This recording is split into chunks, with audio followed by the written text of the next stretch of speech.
Hello everyone, welcome to iQuanta. I am Yogesh and let us start today's session of the series that we are doing these days, 100 most important questions for IPMAT. As I said, these are not just 100, this is definitely going to cross 100, okay, because we have already done somewhere around 20 questions and we will try to touch 250, 300, okay, by the time exam comes. And I hope you guys are watching it daily, because if you don't do it daily, then again it will create backlogs for you, okay. So, it is better that you invest 40 minutes every day, even if your boards are going on, practice these questions, you will definitely see a lot of improvement, okay. Because as I said, in these questions our motive is to revise things, to learn something new and do IPMAT level questions, okay, in a random way. So, let us go ahead and start today's session. If you are somebody who is preparing for IPMAT 2026, then we have a crash course coming up. The live classes are starting from 29th of March, but if your boards are getting over before 29 March, then you can join us right that particular day, because you will be getting access to all our classes, all our materials, okay, our mock tests, everything, okay, and we will be guiding you what to do till 29 March by the time course starts, okay. So, if you want to check its details, there is a link in the description, you can go to the website, and I have also uploaded a video on IPMAT crash course on this channel few days back, 3-4 days back, you can check it out to get all the details. Let us go ahead, and I gave this particular question as homework.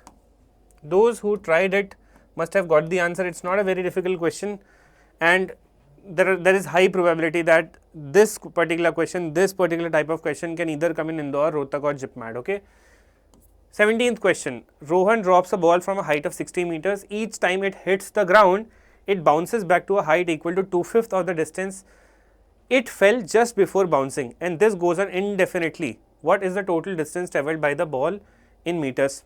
Basically, they should have written by the time ball comes to rest, and they have simply mentioned that this ball is bouncing again and again indefinitely. So, definitely if a ball bounces after, if you drop it from a particular height, there will be a time after several bounces it will come to rest, isn't it? So, it is being dropped from a height of 60, okay, and say this is your ground on which it will bounce. So, it is being dropped from here. First time when it is dropped, it travels a distance of 60 meters, isn't it? Each time it hits the ground, it bounces back to a height equal to 2/5 of the distance it fell just before bouncing. So, before bouncing it travelled 60 meters. Once it bounces, it will travel not entire 60 meter, but just 2/5 of that, isn't it? It will go up now. So, 60 into 2/5 of 60. Once it has reached the topmost point, right, after bouncing, it will do a free fall again and fall to the ground again, isn't it?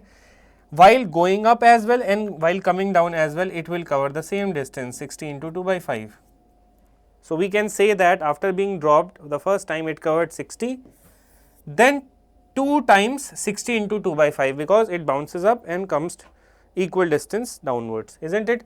Then it again bounces, not to this height, but slightly lower, and now it will bounce 2/5 of the previous bounced distance, isn't it? Previously travelled distance. So, that is 60 into 2/5 and its 2/5, and it will again fall,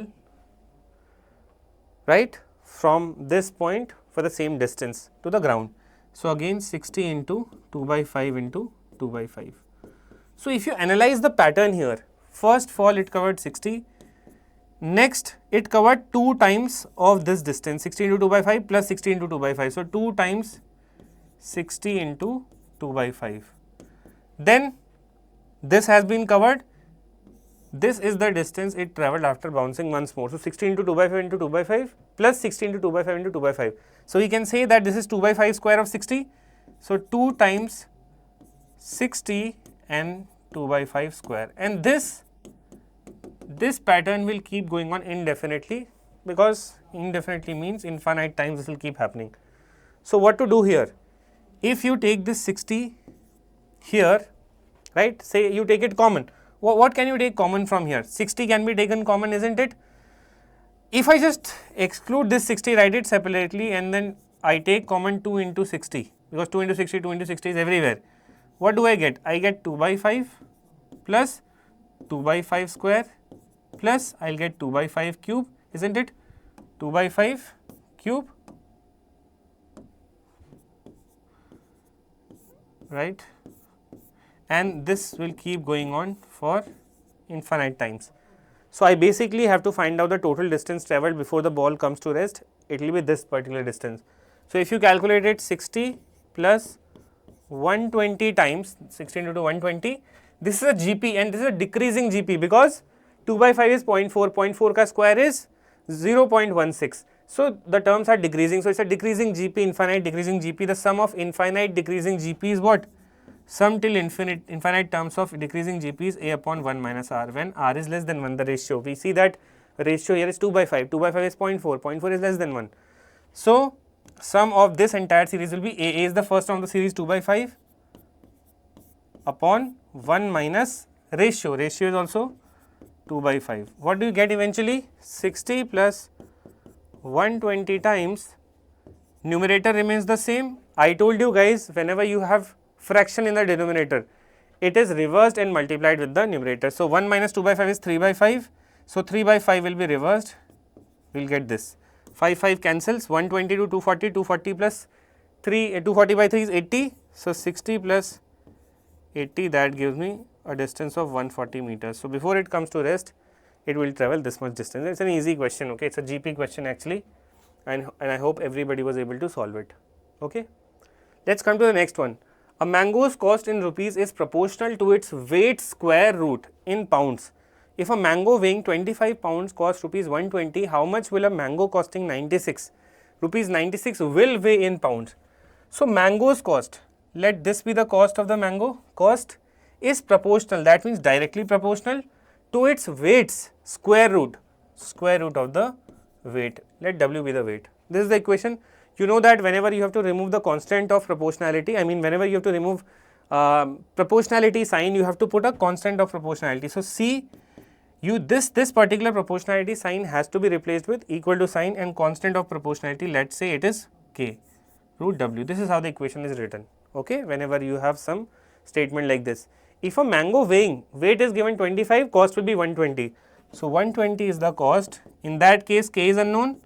Root, what is the weight? 25, root of 25 is basically what? 5. So, 5K equals to 120. K will be 24. So, I have got the value of constant of proportionality. So, once you get the value of K, put it here. So, equation actually becomes C equal to 24 root W. What is the question asking now? If the mango's cost is rupees 96, what will be the weight in pounds? So, cost is 96, C is given 96, 24 root W, 24 cancel this 4 times, 4 will be root W, and that simply means W will be 16 pounds, as simple as that. I hope this is also clear, not a difficult question at all, okay. I am just bringing some easy questions as well, because in IPMAT some questions are easy also come in the exam, and if you just forget the concept, even if it is a very basic concept that is that is helpful for that is needed to solve the question, then also sometimes we make silly errors. So, that is why I am repeating all sort of questions, okay, in this series. Next question, A and B started a business by investing rupees 2400 and rupees 2600 respectively. B left the business after a few months.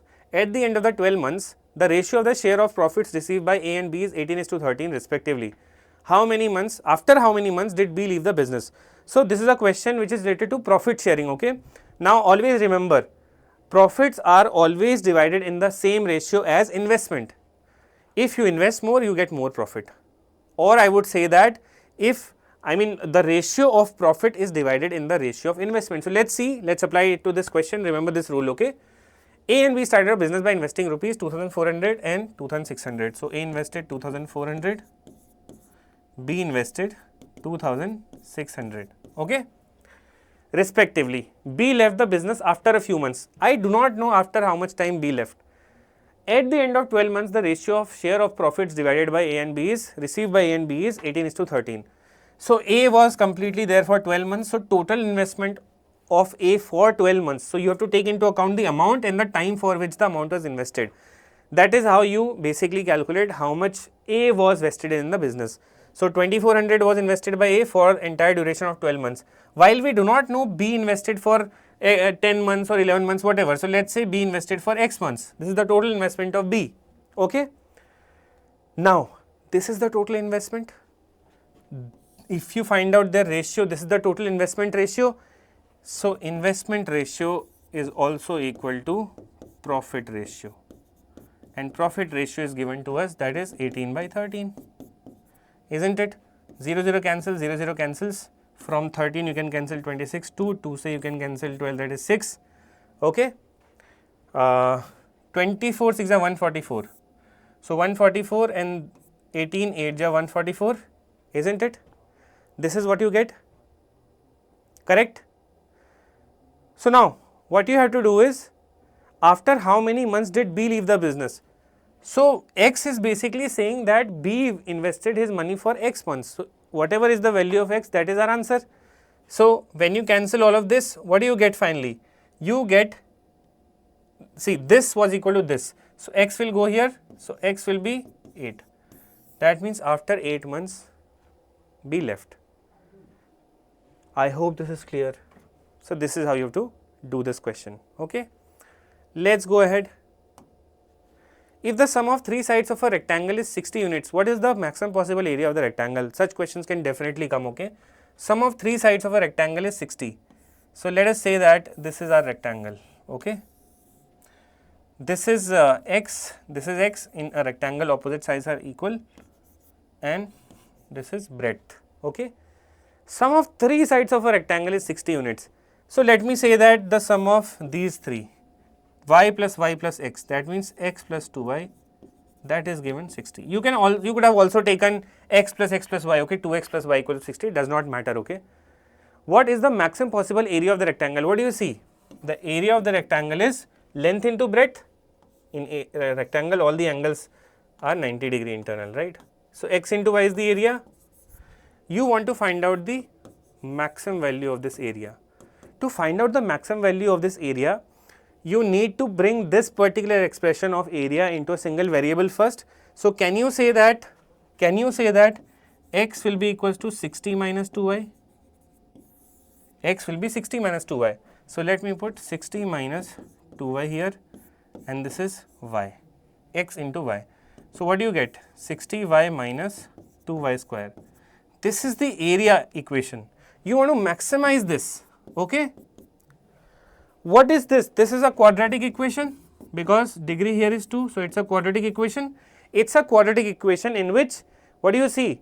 This expression, this term having power 2, it has a negative coefficients. I hope you all remember that a quadratic equation looks like this: ax square plus bx plus c equal to 0. If a is greater than 0, the graph of the quadratic equation is an upward parabola. If value of a is less than 0, the graph of the quadratic equation is a downward parabola. What do you see here? The expression having power 2, that decides what will be the graph like, okay. So, here it is variable y and it has a negative coefficient. So, we can say that it will be a downward parabola. I mean, the graph of this particular equation will be a downward parabola, and downward parabola gives you maximum value at what? At this variable y equals to minus b upon 2a, yes or no? At basically, when we have to find out the maximum or minimum value of a quadratic equation, then it is at which point, at which value of x? At x equals to minus b upon 2a, a quadratic equation gives its maximum or minimum. Here we want maximum, so we will just find out y equals to minus b upon 2a. So, if you write this equation like this, minus 2y square, write it like a proper quadratic equation, minus 2y square plus 60y, okay, this is a quadratic equation. What is a here? A is basically minus 2, b is what? 60. What do you need to find out? At y equals to minus b upon 2a, minus b, that means minus 60 upon 2a. So, minus 2 into a, that is 2, isn't it? So, negative negative cancel, 60 upon 4 is 15. At y equals to 15, at y equals to 15, this quadratic equation is going to give its maximum value. So, put y equals to 15 here. So, 60 into 15, that means 900 minus 2 into 15 square. So, 225 into 2 is 450. So, the maximum value of the area of this rectangle will be 450. That is your answer. So, this is a mixture of, slightly you can say it is mensuration, area formula is being used, while majority of the question can be solved through quadratic equation ka maximum area concept, okay. So, I have already put a video as quadratic equation in the algebra playlist. Okay, if you have not done it, please check it. Okay, it's very important. You should know at what particular value the quadratic equation is giving its maximum or minimum value. Okay. Now let us try to solve this question. 8 friends, 4 cats and 4 dogs are sitting on a circular table to celebrate the birthday party of a cat named Meow. If Meow prefers to be flanked on either side by only cats, how many sitting arrangements are possible? So understand this, there are 4 cats and 4 dogs, okay, these are 8 friends, and they are sitting on a circular table, to celebrate the birthday party of a cat named Meow. So suppose the cat named Meow is this, okay. If Meow prefers to be flanked on either side by only cat, that means Meow only wants that there should only be cats in my left hand side, right hand side. Flank basically means surrounded, okay. So this particular cat wants ki I should only have cats either to my left or right. There should be no dog to my left or my right, okay. How many sitting arrangements are possible? So this cat, suppose it is fixed. What can you put around this cat M? You can only put a cat, you can only put cats, not dogs, okay. So there were 8 friends, 4 cats, 4 dogs. How many cats have already been taken? 1, 2, 3, okay. 1 cat still remains, let us say that cat is here, and there are 4 dogs still remaining, okay. Let me put them just like this, dog, dog, dog and then dog. The question is asking us how many sitting arrangements are possible, okay. Now see, this is fixed. Let us fix this first of all, this cat Meow, okay. Let us fix it. To the left and right of this cat, there will be 2 cats, 1 cat here, 1 cat here, yes or no? So what do you see? What do you see? You see that these 2 cats that we are putting on the left hand side, right hand side of this cat M, they have to be chosen. M is already fixed. How many cats do you remain with? 1, 2, 3. So out of those 3 cats that you have, this cat, this cat, this cat, you have to choose which 2 cats will be sitting around this Meow, isn't it? So how to select 2 cats out of 3? 3C2. Got it? Okay. Now what do you remain with? See, always remember, as soon as you fix a particular person, any object in circular permutation, this is circular arrangement, isn't it? The moment you fix somebody in circular permutation, symmetry is gone, okay. What happens in circular arrangement? See, in linear arrangements, our starting point, this is starting point, ending point. Starting ending points are different in linear arrangement, okay. But in circular arrangement, usually what happens, if nobody is fixed, you never know which is the starting point or which is the ending point, because ending and starting point are same. This is the starting point, you move like this and come to this point only. So starting point, ending point are same in circular permutation, while in linear starting ending points are different. So the moment you fix something in circular permutation, rotational symmetry is gone, okay. Rotational symmetry is gone. That means it starts behaving like linear. It starts behaving like a linear arrangement. So out of the, see, M was already fixed here, you cannot move it, but the other 3 cats, out of those other 3 cats, you can choose 2 that you are going to fix around this cat Meow. What else remains? You have chosen 2, you still remain with these, yes or no? See, you have chosen 2 cats out of the 3 available, 1, 2, 3, and they will be put here. What about these other 5? 1, 2, 3, 4, 5. These 5, I would say that these 5 things, objects, whatever, cats, dogs, they all are different. They are not identical. 2 dogs, 2 cats, they can never be identical, okay, unless it is written in the question. So they are not identical.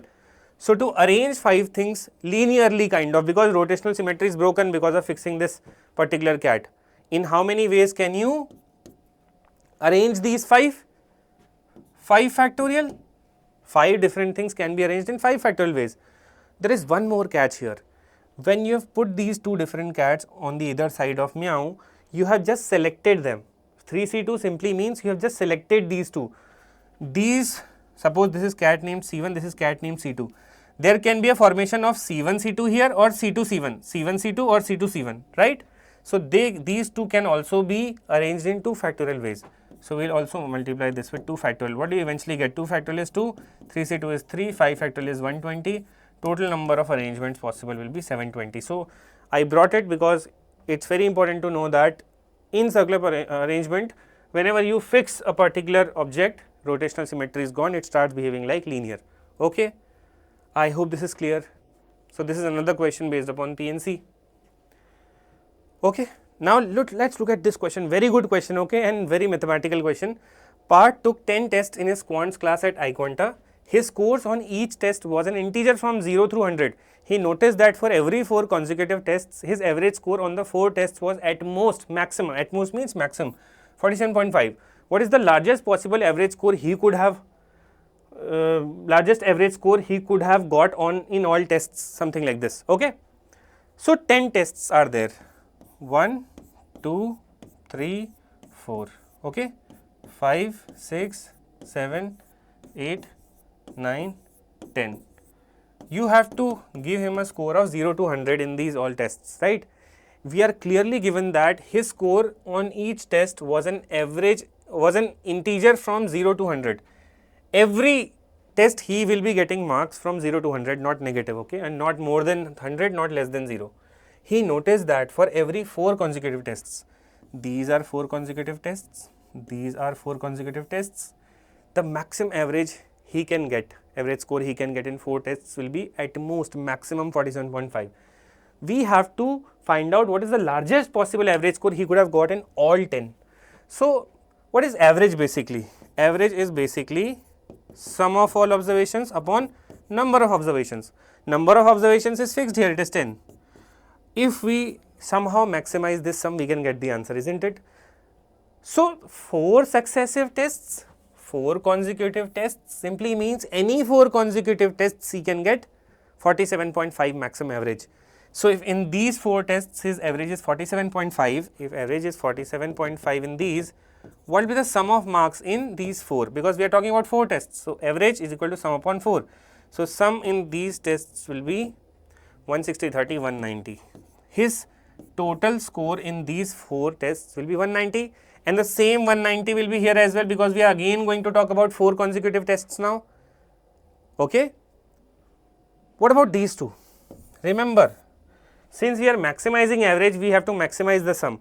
Here we cannot take the sum of more tests, sum of 4 tests more than 190. Here also maximum sum of 4 tests can be 190. But what can you do here? You just have 2 tests here, and the maximum average that you can have of 4 tests, right, 4 tests, it can be the total sum of marks, the maximum sum of marks in 4 tests can be 190. Can I play a trick, because I only need to consider these 10 and I know that in 4 he can get 190. So, can I just push all that 190 in these 2 tests? I know that I will have 4 tests here, isn't it? I mean, see, we have been told that there are 10 tests only, but if you take next 4 tests, okay, next 4, so 1, 2, 3, 4, in these 4 we have to give him the maximum sum of 190. So, can I just devote him 0 marks in the last 2 tests while push all this entire average of 190 in these 2 tests only? Yes, I can do that. How? I can just split this 190 in these 2 tests. So, 95 here, 95 here, or 100 here, 90 here, because we can give him marks between 0 to 100 in all these tests, and this is how I can still satisfy all the conditions given in the question and push down all the maximum total in these 10. Okay. So, now I have been asked to find out the average score in all 10. Initial 4 tests 190 average, next 4 tests 190 average, next 2 tests total marks is 190. So, 190, 190, 190.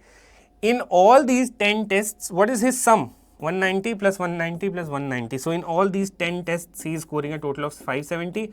We have to find average in 10 tests. So, we will divide by 10, 57 will be the answer.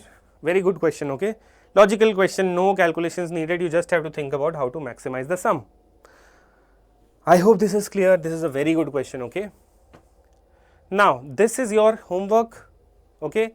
This question is your homework, looks scary, but it is a very easy question, okay. It is simply based around quadratic equation, and I will just give you a hint. Whenever you have irrational roots, okay, irrational roots, or I would say imaginary roots, they always appear in a conjugate pair, okay. I hope you remember, if one root is say x plus root y, another root will be x minus root y. So, here this is an irrational root, this is an irrational root. If this is in form of 3 plus 2 root 2, the other root will be of form 3 minus 2 root 2. So, that is the hint, that is enough. Try to give it a try, okay. I mean, try to solve this question, it is a very good question. And the last is this, give them a try. This is a log question, this is log base x minus 3, log base x minus 3, this is 2. If you want to simplify it, just try to turn this 2 into something having log base x minus 3, okay, and then you can solve it.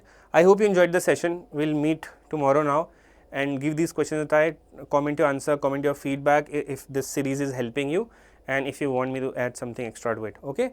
Thank you so much.